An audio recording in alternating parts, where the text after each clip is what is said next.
Ingo dugu pixka begirada bat urrunera, ez? Nundi datoz lidergo eredu nagusiak, indarrian daudenak, eta gaur egun ja ze lidergo berri eskatzen dian, ez? Begiratuko dugu pixkate foko orokor batetik.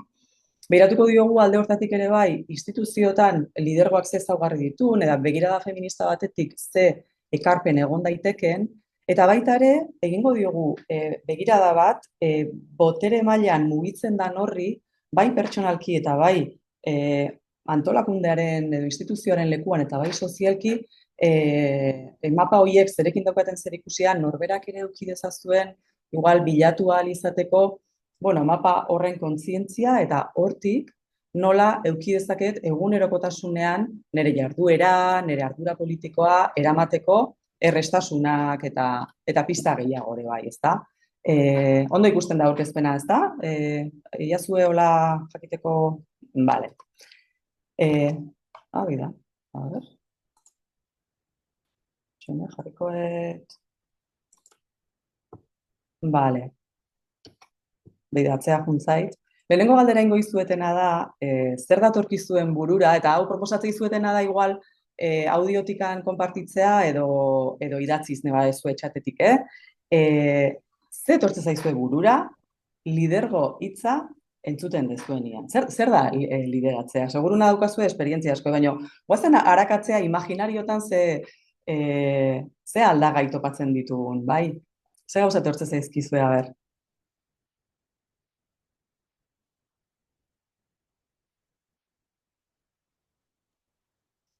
Udane proposatzen zut idatzi zerbait ikuste bale mazu irakurtzea altuan zeneri aurkezpenarekin ez dituzten ikusten, bale? Ados, primeran. Bale. Aipatu dezue zerbait edo? A ber, baten bat animatzen da. Kaixo, entzuten da? Bai. Bai.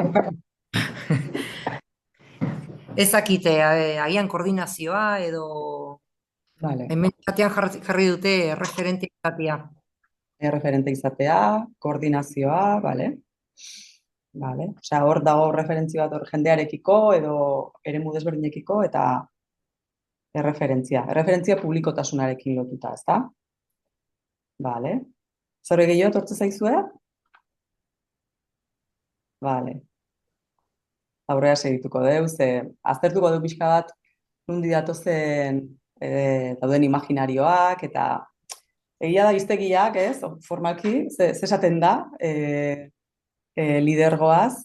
Euskarazko etimologikoki lideratzea dator gidatzetik, ez? Ingeleseko hitz horretatikan. Euskaltzaindian behiratu genuen da, liderraz esaten duen, buruzagia, talde batek jarraitzen dion pertsona, hor badago, ja, ez? Imaginarioaren parte bat aurretik dikoan alegia.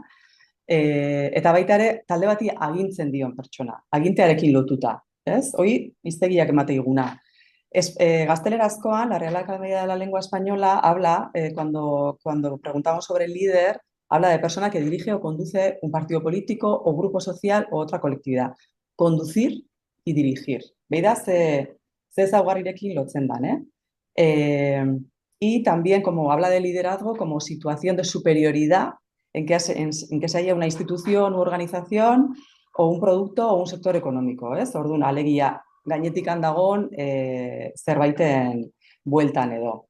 Lidergoaz hitz egiten dugunean, bakizue hau da begirada bat etengabe dana eraikitzen, ez? Eta oso dinamikoa dana, eta jendartean oso biziri dagon hausnarketa eta eztabaida da. Guk hitz egiten dugunean lidergoaz hitz egiten egia beti presente dagoen zerbaitetaz, beti aidana gertatzen, eta beti aida gertatzen harremanetan. Ni zerbait egiten nahi naizenean, edo ez detenean egiten, edo norbaiti eragiten nahi naizenean ere iritziarekin, edo zerbait erabakitzen nahi naizenean, lideratzen nahi naiz. Eta beida zuek, ze esperta zeaten erabakitzen. Baina lidergoa ez da gertatzen bakarrik erabakitzeko momentuan da, gu nola gauden, nola konpartitzen dugun, orduan da, zerbait esan dezagun gustitzen duena guztia, ez? Horregatik, begiratuko diogu igual alde desberdinei. Eta badago lidergoan parte bat dana oso agerikoa, oso strukturala, ez? Botere posizionala hitz dute adibidez. Kargu politiko bat daukazunean edo ardura hau daukat, zinegotzia naiz. Zuetako batzu zeate zinegotziak, besteak alkateak. Zinegotzia naiz dakidanean, da zerbait denontzat agerikoa, jakina da, ikusgarria da.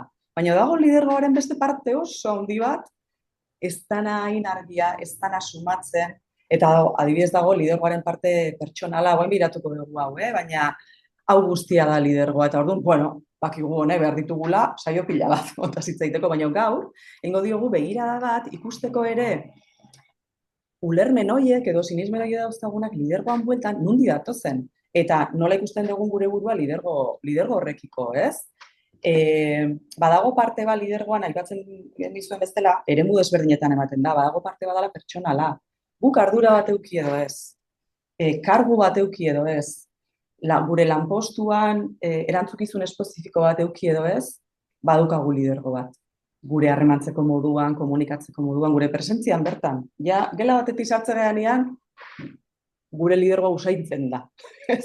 Eta orduan dago parte hori dana igual lidergoaren alde pertsonala. Gaur hortan jorratzeko ez dugu tartea izango. Dago beste eremua gehiago da organizazionala, eta horregatik ere, antolakunde bakoitzean, instituzio bakoitzean, badago lidergo moduak, dago kulturaren parte bat, ez? Lidergo modu oso desberdinak daude, eta antolakunde bakoitzean, badago kultura edo misioangatik eta hola, modu batekoa edo bestekoa izango da, eta ziurraski udalak bezalako instituzioetan badago bilatzen den zerbait ezaugarriren bat, ez? Eta gero dago lidergoaren beste eremu zabal hori dela lidergoaren alde soziala, ez? Osea, bakoitza ere kokatzen gehala gure jendartean lidergo batekin edo ez. Izan gaitezke ikusezinak edo oso ikusgarriak, ez? Eta hau, igual asko nabaritzen da batzutan, aldagai batzutan gero botereare aztertzen dugunean behiratuko dugu, baina beste dimentsio hori dago. Eta denak daude elkarrera ginean, orduan, da dena, pixka begirada zabal batetik, ez? Orduan, pues mirábamos esta parte que todas las dimensiones del liderazgo, que está la parte como la dimensión más personal, la más organizativa o más institucional y la que tiene más como un componente social, vienen de algún sitio, ez? Eta hor badago, bueno, begirada bat, historia batekin lotura daukana, eta lidergoaz hitz egiten dugunean gaur egun, begiratu behar dugu hemen, betaurreko moreekin gauza asko begiratu dituzue, eta horti begiratuko dio gure bai, ez? Ez dia, ingo dugu oso zertzela da laburretan, baina kokatuko dugu, patriarkatuaren eskema nola lotzen dan, gaur egun indarrian dauden lidergo modu horiekin, eta bilatzen ditugun beste modu horiekin, ez da? Igual zertzela da azkar batzuk ematearren, Eislerren datu hauek guri baliogarriak ite zaizkigu kokatzeko patriarkatuaren sistema guztiaren ezberdintasun egitura hori, ez? Aipatzen baldin bada, plano guztietan duela 6.000 urte indarrian dagoen egituratze bat dela sistema patriarkala eta aldaketa horrek ditula ezaugarri jakin batzu, hor aldaketa gertatzen danean edo behintzat hainbat teorizatu duten, hainbatek aipatzen zuten, hor markatzen da batetik. Gatazka konpontzeko modu bezala, gerra. Bestetik, gizakien arteko harremana leian oinarritua. Eta bestetik, gaientze bat. Gizonezkoa emakumezkoaren gainetik, ez? Eta hori da marka bat, ez, mende hauetan indarrean egondana, sistema ekonomiko eta politiko desberdinetan, eta hortik gatoz, eta gure, eta plano guztitan suertatzen da hau, ez? Orduan, sistema honek, ez dizkizuet asko zehatuko, baina gogoratu egingo ditugu, ze hauek denok ezagutzen ditugu, ez? 3 zutabe hauek markatzen dute daukagun bizipena, gure arduraz eta lidergoaz, bereziki eremu publikoa zaigenean. Hor, patriarkatuaren zutabeetan, badakizue, hor, lanaren banaketaren arlo horretan dago eremu bat dela publikoa, daukana zerikusia eremu produktiboarekin, balioarekin, ordainduarekin eta ikusgarriarekin, eta eremu guzti hori da rekonozitua den eremu bat. Ikusgarria da eta gainea aitortza dauka. Baina gero dago beste eremua, eremu pribatua, dagoela gehiago bestearen erreproduktiboaren sostenguan, bizitza sostengatzen duten jarduerekin lotua dagona, eta parte honek, ikusi dugu edo bizitu dugu errekonozimenturik gabeko eremu bat dela, ez? Honen onduan dago genero rol sistema hau, ez, banaketa binario bat planteatzen digula, hortik gatoz, emakume bezala sozializatu geanak, ez, maskulinitate hegemoniko batekin, hor adibidez, ezaugarri batzu jarri dizkizuet hor aurkezpenean, adibidez Luigiren azterketan da aipatzen dianak, baina badago mandatu bat nolakoa dan maskulino izatea, ez? Erabakimena, ausardia, autonomia, aktibotasuna, independentea, eta gero dago baita ere mandatu bat femeninotasunarekin emakume asteriskoa jarriko deu, aipatu ez errepikatuko, baina emakume izate horrekin lotua dagona, eta da, zer espero da, ez? Banaketa horretan, inseguridade gehiago, xamurtasuna, zaintza, emozionaltasuna, sensibilidadea, espero da, hor dago, eta hortik gatoz, eta hau guztia hitz egin da orain aldaketa prozesu bat bezala, eta etengabe eraldatzen ari da zerbait bezala, ez? Eta beste zutabea honekin, guzti honekin lotuta da menpekotasuna. Botere harreman batean oinarritzen dela hau guztia eta hierarkia konkretu batean planteatzen dela. Femeninoa eta reproduktiboa, maskulinoa eta produktiboaren zerbitzura. Eta hau plano guztitan. Materialean, intelektualean, politikoan, eta hortik gatoz. Eta hau jokatzen dut bereziki guztita gaudela. Imaginarioak badaudelako oso jantzita, ez egiten dian azterketa desberdinetan ze ulermen dagon lidergoaz honekin lotura badaukala, ez? Beiratuko dugu oso azkar, antolatzeko moduetan eta jarduteko moduetan hemen zaudeten emakumeak, nahi oso interesgarria iruditzen zaite, ze dago parte bada zeate herriaren ordezkariak, zeate udal bateko ardura konkretu daukazuen pertsona, zeate alderdietako kideak, eta da sistema komplexu bat, ez? Baina antolakunde baten baitan dago, ez? Kasu honetan, udalak antolakunde bezala, instituzio bezala. Ez antolakunde mota asko daude, baina instituzioak badia hoitako batzuk, ez? Eta oroar, pixkat sistema patriarkal honek eukiditun eraginak antolakunde mota desberdinetan gertatzen dira, ez? Eta orduan bai, gertatzen dira plano diferentetan, bai emakumearen presentziari dagozkionak, orain ikusiko dugu, justu udalak eta dia, emakumeen ordezkaritza gehienetakoa izaten duten antolakunde motak, orduan hori ere esanguratsua da, baina emakumeen presentziari dagokionez, lidergo moduei dagokionez, dago eragin bat, inpakto bat, eta baita ere kultura organizatiboei dagokionez, ¿no? Pues decía ahí que esta estructura de desigualdad del patriarcado tiene que ver, influye en las organizaciones y precisamente pues como las instituciones, los ayuntamientos, como una manera de organizarnos que tenemos las humanas y los humanos aquí, por ejemplo, aquí en Euskal Herrian, que influye pues, en el modo en las culturas organizativas, en cómo es lo no visible. La estructura es muy visible, pero la cultura organizativa ya hay que rascar un poco más. Por eso, bueno, por eso os invito un poco a reflexionar sobre esto, ¿eh? Y también influye en los liderazgos y en lo más, igual quizá más evidente, en la presencia de la mujer, ¿no? En las diferentes organizaciones. Orduan, kultura organizatiboei dagokienez, igual, aipatuko ditugu 3 osagai, beira. Horre dago batetik, kultura organizatiboetan identifikatu dian, azterketa desberdinek ematen dituzten datuen arabera, badagola ekarpena egiteko dauden zereginekiko balio jerarkiak indarrean daudela identifikatuta dago, ez? Lan mota batzuek badaukate prestigio bat, eta beste batzuek ez hainbeste. Eta prestigioa daukaten horiek dira, hainbezerski, justu maskulinotasuna eraikidan ezaugarriekin lotura dauden osagaiak. Ez horre datu bat jartzea izuet, ez? Emakume, euneko errendimendu altuko ikerketa bat detekziokoa, errendimendu altuko emakumeen euneko 76ak jasotzen du kritika negatiboak bere lanari dagokionez, eta gizonen kasuan euneko 2 bakarrik da hori. Orduan, badagola kritikarako edo positiboki ez baloratzeko olako sinismen egitura bat. Eta hori nola dagoen indarrean. Horrekin lotuta ere bai, gure buruaz dauzkagun percepzioak ere bai, ez? Gero daude, bazterketa mekanismo ageriko eta ez hain agerikoak ere bai, identifikatuta kultura organizatiboetan, zer ikusia daukana, ze punturaino zer egin batzuk ez dian aipatzen bereziki, ez? Adibidez, egoera hontan, nik daukat leku bat, rol bat, gaurko elkartze hontan. Udanek, dagoela gero hor parte teknikoan sostengatzen, dauka beste rol bat. Bion lana ezinbestekoa da gaur, eukenek egin duen lana ezinbestekoa da gaur, hau posible egiteko, eta beste batzuk itzalean zaudeten horien lana ere bai, ezinbestekoa da, eta invisibilizatzen da lanaren parte handi bat.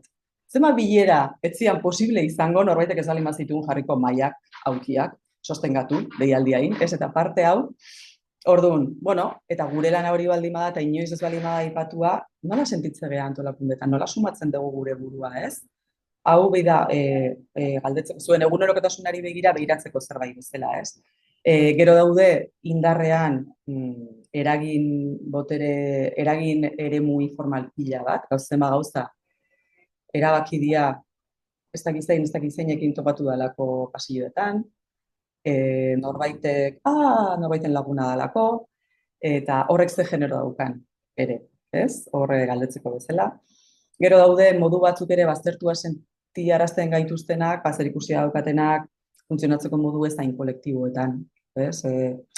Ez danian elkarrekin egiten batzutan, ez? Individualki aritze hortan, batzutan ez digu bali edo segun zein da zure zeregina, ez da? Eta maiz ere, baztertua edo kanpo sentitzeko aldagaietako bat izaten da, ez dagoenean funtzionatzeko moduan eta antolatzeko moduan, kudeaketa emozionalerako eta gatazkei begirako, harremanen parte guztirako baliabideak, begirada, norbait hori atenditzen duna, zuei askotan tokatuko zaizue, egoera gatazkatxua kudeatzea, ez? El conflicto es todos los días como una herramienta de trabajo, pero si no la vemos, si no la miramos, ¿dónde nos situamos, no? En lo organizativo. Eta gero daude, pues, pixkat komunikazioarekin lotutako beste aldagai guzti hauek ezagunagoak zaizkigula, ez? Besteak gure ideak hartzen dituztenean, mespretsuak, eta ez? Hau beste askotan jorratu izan dezue. Gero dago beste parte bat, beste eragin bat, lidergoekin zer ikusia daukana. Badaudela sinismen eta imaginarioak indarrean, lotzen dianak, justu, lan esan dezu, ikusgarritasuna, ez? Maskulinoarekin lotzen dianak, ez? Gizonek daukate lidergo gaitasuna. Hau, ez dakit tokatu zaizuen entzutea, edo hortik gertu dagoen zerbait, badagoen zuen edo inguruko pentsamenduetan, baina lotu izan dira lidergoak eta hola bilatu izan dira, hor ikusi besterik ez dago, bueno, ze bilatzen da, ze bilatu zuten zuengan proposatu zizuetenean zinegotzi izatea, edo alkate izatea, hori interesgarria da behiratzea, ze bilatzen da. Eta orduan ze gaitasunez, erabakimena, segurtasuna, indarra, eta badago lidergoarekin lotutako imaginarioan elementu badala, oso individuala bezala, proiektatzen dela, ez? Eta orduan, ze gertatzen da, emakumeok, gure sozializazioan aipatu dugun bezala, beste ezaugarri batzuen bueltan, trebatu gehanez, eskatu zaigunez, eta, harremanarekin eta zaintzarekin lotutako gaitasun horiek landu ditugunez, gertatzen da, rol kongruentziaren teoria landu zutenek, deitu zioten, rol zea bat, lotura bat, ez tegula gure burua emakumeok ikusten lidergoaren lekuan, ez? Badagola zerbait, itegula kortozirkuito bat iten digula buruan, eta orduan hor batzutan badago zerbait ez diguna uzten pakian eramaten gure ardura edo gure erantzukizun eremu hori. Horra ipatu jarri dizue datu bat, Bizkaiko emakume enpresarita zuzendarien elkarteak egindako lanketa batena, dagoela lotua enpresekin. Zuzendaritza eremuetan 22 eta 24 artean emakumeen presentzia. Eta hau da, etengabe aldatzen ari den datu bat, baina oraindik gaude kopuru horietan, alegia, ikuste aldet nire buruanik lidergo leku horretan, patxada batekin, ez? Eta orduan hau indarrian dago, ez? Eta gero emakumeen presentziari dagokionez, aizu gustatuko litzaiake jakitea bida honekin lotuta, ardura eremutan ere, badagoela segregazio bat, vertikala esaten eginana, ez? Ardura eremutan emakume gutxiago eta beste mailatan emakume gehiago, baina segregazio horizontalari dagokionez alegia, emakumeak ze arduratan egotegea, arduratan gaudenian ere, ez? Esan dezakezue igual, adibidez, bali mazeate, zinegotziak batzorderen bateko ardura daukazuenak eta hola, ze eremutako gaietan zabiltzaten? Igual emazue audioz, edo bestela idatziz eta hola ikusteko ere bai, aldagai hau nola dan zuenean pistak emateizkiogulako. Elementu bat, ez? Ze punturaino eremu batzutan, emakumeentzako lekua egiten da, beste batzutan ez hainbeste, eta gero, badakizue hor badaude beste aldagaiak, zer ikusi daukatenak, elkar erantzukidetasun politikekin, nola diseinatuta dauden ardura eremu horiek, ez? Bizitzarekin konpatibilizatu ahal izateko, eta horre guztiak ere antolakundeetan eta instituzioetan eragin badauka, ez? Baina badago aldagai bat ere lidergoaren gaiarekin zuzenean lotzen zaiguna, eta da konfiantza arrakala deitzen zaiona. Ez? Konfiantzaren historia guzti honek ere emakume hori eragin digula marka bat. Badago hor, azterketa desberdinetan ematen dian pisten arabera, emakumean ongan topatzen den autoestima bajuagoak, eragin emozional eta psikologiko potenteagoa, genero sozializazio horrekin lotuta.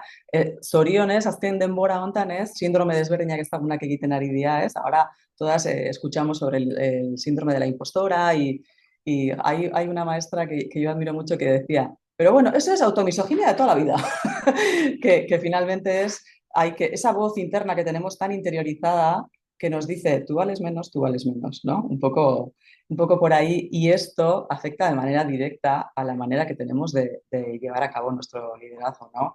Y con esto relacionado también, dago komunikazio estilo bat, daukana komunikazio pasibora, beste iritziari garrantzia gehiago ematera, eta horrekin lotutare bai, pixka, mandatutik kanpo gauden heinean, lotxak eta erruak, ez?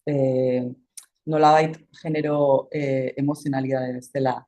Mandatua usten dugun momentuan, zuek zeate plaza emakumeak, ez? Nolabait pribatu publiko mandatu hori gainditu dezuen emakumeak. Orduan hor batzutan, suertatzen dira, ez?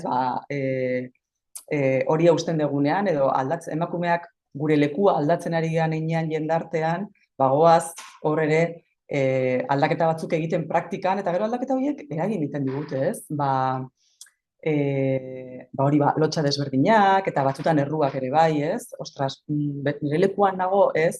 Eta orduan, hau pixka da, baniko orokorra ikusteko ere bai, ze impacto dagoen, eta nundi datozen lidergo eredu nagusiak eta bar, antolakunde mota desberdinetan eta hola, ez? Bai nahi nizkizuen aipatu datu orokor batzuk, adibidez mundu mailako, azterketa horren arabera,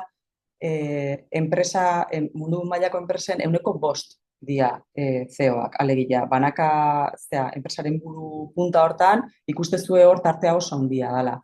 Baina gero adibidez, Euskal Autonomia Erkidegoko datuetan, AEDkoek egindako azterketa horretan, hor ikustezue, enpresetan, administrazio kontseilutan da, 22-24an bueltan zebilela emakumeen parte hartzea, presidentzian aldiz, ja 4%ra jisten da, ez? Eta gero ja beste antolakunde mota batzutan, alkatesena esanguratsua da, ze gero eta gehiago da baita ere. 30% da Autonomia Erkidegoaren kasuan, 30% emakumeak, eta Nafarroaren kasuan 33%, baina hau ere goraka dikoan datu bat da. Orduan hor bai da, beste, sindikatuen datua ere esanguratsua da, 46%an dagoela, hor ja parekatu hau ikusten da, ez? Eta hau da, argazki bat etengabe aldatzen dijoana, ez? Eta hoizuek ere zuen egunerokotasunan ikusten dezue, gero eta kide gehiago ez zeatela emakumeak eta hola. Eta honekin lotuta, bizkat, lidergo eredu, ez dakit, nagusi edo nagusitu, hegemoniko, indartzen, eta hau ere etengabe eraldaketan dagoen, aldagai bat bezala, Horri begiratzeko, bai, proposatzei zuetena da, begiratzea ikuspegi zabalago batetik, ikusteko ere bai, identifikatzeko, bat, ze ezaugarri, ze lidergo ezaugarri sumatzen dituzuen eskatzen diala, eta bestetik zeintzuk sumatzen dituzue zuengan, ez? Ze denok aigea garatzen gure lidergo gaitasunak. Eta bakoitza dakagu gure estiloa eta bar, hemen ekartzei zuet, igual, polaritatearen pentsamendutik eta taoismotik eta datozen aldagai batzuk bereiztu ahal izateko, ia maskulino-femenino hitzekin arazo bat daukagula, ez duguna nahi, hausnarketa hontan, da indartzea genero rolen logika, baina behiratuko diogu honi, eta guain ariketa ingo dugu ja banakata taldian, nola baitere, bueno, biziri dagoen gauza guztiak eta gizakiak horren barne, ez? Bi energia daude indarrian, eta bi adia beharrezkoak bizitzarako, eta bi energia horiek elkarren beharra dute. Eta orduan, bi horietatik begiratuko ditugu lidergoak kontuan eukita, maskulino-femenino hitz egiten egiala pertsona guztiok genero rola bat edo beste izan eta hori gaindituz ditugun gaitasun, kualidade, ekarpen egiteko modu bezala, ez? Hemen ekarri dizuet, Merce Breik egiten duen proposamenetako bat, gomendatzen dizuet, bere hitzaldiren bat edo ikustea, ze, behar darama denbora asko lidergoa aztertzen begirada hontatik, ez? Emakumeon presentziaren eta garapenaren ikuspegitik. Eta hor badago parte oso bat, hau euskeraz dago. Ay, pues mira, igual las que estáis siguiendo que os habéis encontrado con esta en euskera, que mira, aquí me he confundido con algo.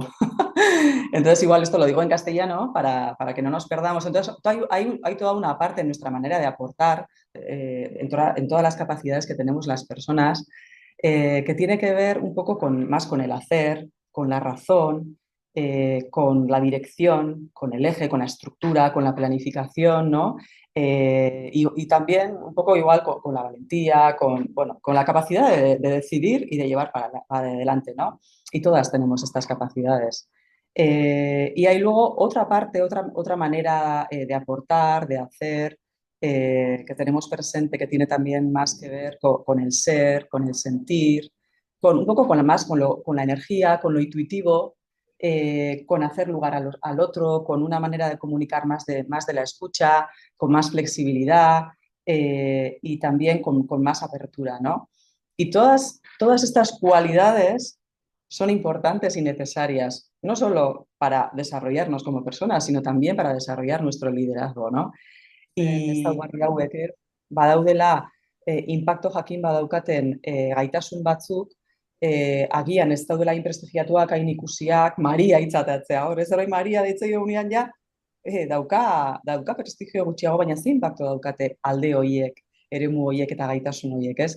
Eta hemen, pixkat, inspiragarri izan daiteken zea bat proposamen bat, ez, Mercerrek egiten duna, nola baitere lidergoak integratzaileak izan daitezen eta antolakundetan elkarrekin aritzeko behar dugun horrekin lotuta, nola bi alde horietatik, ez, jan horietatik jasotzen duten lidergoek zerekin eduki dezaketen zer ikusia, ez? Eta, aipatu dituzuen bida konexioaren aipatzen zenuten, ez?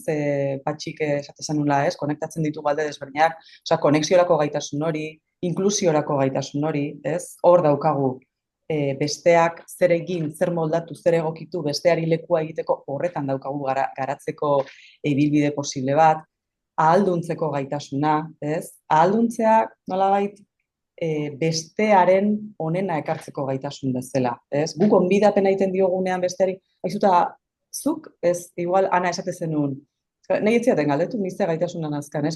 Galdetzen dugunean edo, bera, zuk badaukazu, hau ondo egiten duzu, edo norbaiti esaten diogunean, bera, ongietorria ematen diogunean, beste norbaiten gaitasunari, hor egiten dugu, nola baitere, boterean zerbait horrekatu egiten dugu, ez? Gure boteretik, edo gure lidergo leku horietatik. Beste gaitasun bat ere proposamen honetan aipatzen dula da, orekatzea, ez? Ekilibrar como canal, como propuesta, ez? Bai, razionaltasunetik pentsatu behar dugu, baita ere sentitzetik konturatu, ze inpaktoa dago besteengan, ze idia sumatzen, zein dagoen ezer oso, ezer osotasunak sumatu egiten dira, arreta jartzen baldin badugu. Elkarlana, kolaboratzea, ez? Gaitasun bezala. Olako nolabait eremu desberdinak elkarlotzea eta pertsona talde desberdinak harremanean jartzea eskatzen duten leku hauetan, instituzioak bezalako lekuetan, ere kolaboratzeko gaitasun hori ze importantea da, ez? Eta, karo, horrek askotan eskatzen duna da, entzun behar ditugula, gustatzen ez zaizkigunak ere bai, ez? Ze batzutan, ostra, hau esan behar dugu hobetu dadin, nik esan behar dut, ostras, denborarekin ez naiz ondo ibili, gai gehiago jorratu behar genitun, baina hoi jasotzen, jakiteak laguntzen digu ere bai besteekin aritzen bidean, ez? Denak ez dazkagu espektatiba berdinak. Un hau importantia ere bai, ez? Determinazioaren ere bai, ez? Erabakiak hartzeko horretan fokoak eukitzia, jo, zuek, egunerokotasunean zenba gauza zail tokatzen zaizuen, ez? Erabakitzea batzutan, badakizuena inpaktu bat eukiko dula, norbait itzaiona gustatuko, norbait kalte bezala biziko duen zerbait, eta hola, eta horrek eskatzen du fokatuta egotea, eta ezinbestekoa da. Ezinbestekoa da aurrera egiteko proiektuekin, eta bereziki horrek hauek bilatu ahal izateko, asumitzea, ez, erantzukizunak hartzea, jo, ez esango izuet, erantzukizunak hartzea, arriskoak hartzea da, eta azkenian hor, badago entrenamentuan bezala, ez, trebatzen dugun zerbait. Igual guain dela 3 urte oso zaila ingo zitzaigun zerbait guain erresagoa zaigu, ez. Eta baita ere, aspirazioak, ez, eukitza helburu edo grina hori piztuta, osea, zerbaiten bila edo zerbait nahi hori, ez, aktibatua eukitzea, ze horrek, badago lidergoan ere parte badaukala, pixkat magnetismoa bezala, ez? Gu gaudenian zerbaitekin entxufatuta esaten den bezala, ez hor, igual parte hontan alderdi politikoaren partean ere badago hau, ez? Zuek ere zeate ordezkari politikoak, orduan, hauteskunde garaian iten dezue erakarri, ez? Proposamen baten gainean, eta hori sinisten dezuelako izango da, ez? Eta horrekin lotuta, baita ere, autentizitatea lidergoaren parte handi bat, zerikusia eta lotua dagolako norbera izatearekin. Hor desplegatzen da gure lidergoa. Ez diogunean uko egiten, ez diogunean baztertu behar gure burua. Hau oso aldagai esanguratsua iruditzen zait, maiz eta egia da nire historian ere nik horrela oroitzen dut. Nire lidergoak eraiki izan ditut, jantziko beste traje bat, baina nireak kendu ditet, ez? Eta hor dago ataskatzen den indar, jario, energia pila bat. Ez diguna guztuen gure ekarpena egiten, ez, dauzkagun helburuetara, ez antolakundean dauden asmoetara, eta bat. Eta inspirazioa ere bai, gaitasun importante bezala, ze honek zer ikusi handia dauka urrutira begiratzeko gaitasun horrekin, ez? Eta ekarri nahi nizuen proposamena, hau ze, badagolako abaniko handi bat irikitzen dana, eta nik guain proposatzei zuet ez guain egiteko, baizik eta jo, beira, hau gero zue jasoko zue, idatziz dagona jasoko dezue ja saio bat agero, baina zuek ere foko berri bat piztea, zuen lidergoa garatzeko bideo hontan, daukazuen errealitatetik, daukazuen erresa, bai? Erresa eta zaila egiten zaizuen hortatik aukeratzea, orain, fase hontarako nire lidergoan, ze ezaugarrirekin konektatuko naiz, edo ze saiatuko naiz entrenatzen, ze ikusi dugu, zerbait, igual momentuan, etxeitena erresa egiten edo, gero, noa ikasten, ez? Eta maiz ere, gure lidergoaren garapen hortan, foko bat jarri behar dugu zerbait desberdina izan dadin, eta batzutan da, hemendik bai, ez? Orduan, hor ere importantea da, guk ere, gure norabidea markatzea, ez da gauden lekutik eta gure eremu kolektibo hortatik, ez? Baina, hoxe proposatzen izu, eta oitako bat aukeratzea eta hoi enfokatzea. Eta izteko pixka bat, gaurko zean, ze boterearen lanketari tartetxo bat eman nahi genio, baina egia ez digula denbora emango, eta hoi igual, urriko saioan lantzeko eremu bat izan daiteke. Begira feminista batetik, ez, lidergoa gorpuzteko, gauzatzeko, eta lidergo ez pentsatzeko hontan, ez, zertzela da batzuk, batetik, ze modu ditugun, ez, deseraikitzeko, dagon lotura hori, ez, lidergoa berdin, gaitasun maskulinidadekin lotutako gaitasunak, eta gaina gaitasun jakin batzuk, ez? Orduan, hori, ez, mandatu hori gainditzeko praktika egunerokotasuneko gauza badala, ez? Eta hori, bide bat bezala, eta izate, ja, aipatzen dituzuen adibideekin, hortan aizeate. Gero dago beste aldagai bat, pixu bat daukana praktikatzen goazen enean, eta Maria honen kontu honekin lotura daukana, eta da, modu bat ere konpentsatzeko balio sistema hau beste aldera badala tradizionalki femeninoari lotu zaizkion ezaugarri, kualidade, gaitasun horiek ere rekonozitzeko muskul hori entrenatzea ere bai. Abi da, parte hau, konektatzeko gaitasuna, ze importantea da proiektu hontarako, eskerrak eman ekarpen horiei, eskerrak eman gure buruai ere bai, guk egiten ditugunean ekarpena, ze muskulo hau, batzutan, ez zaigunean kanpotik errekonozitzen, guk rekonozitu behar dugu, ez? Eta autokonfiantza ere bai pixkat hor egunerokotasunean jorratzen den zerbait da.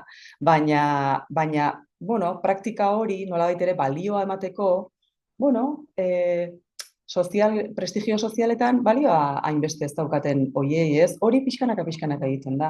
Eta bakoitzetik, harreman bakoitzetik, talde bakoitzetik, harremantxo bakoitzetik, eta hor segurura etortze zaizuela, bilar daukazuen zereginetan, zein dagoen eskerrak emateko eta zeinen ekarpenai ongi etorria, seguru etortze zaizuela baten bat. Eta gero bestetikan, hori, lidergo osoagoi begira, pues esta parte de ir integrando como nuevas cualidades que tienen que ver con las que tradicionalmente las he notado como mías, me ha sido fácil, pero también con otras, ¿no? Y también relacionado con esto como un liderazgos en el día a día que tengan una mirada más colectiva, ¿no? Porque badago parte bat lidergo individualagoitan egiten zaiguna traje zer oso bat ere bai, ez? Eta antolakundeetan, instituzioetan aritzeko pertsonekin eta baliabideekin eta, herritarrekin azkenean, ez? Aritzeko, begirada kolektiboago horrek egiten du ekarpen bat eta eraldatzen ditu. Ez bakarrik ze eredu dauden, baizik eta prestigioak nun dauden eta botere harreman horiek, ez? Azkenean dala, zuen lekueta eta bakoitza gure lekuetatik eragin bat eduki dezaketenak, eta hola, ez?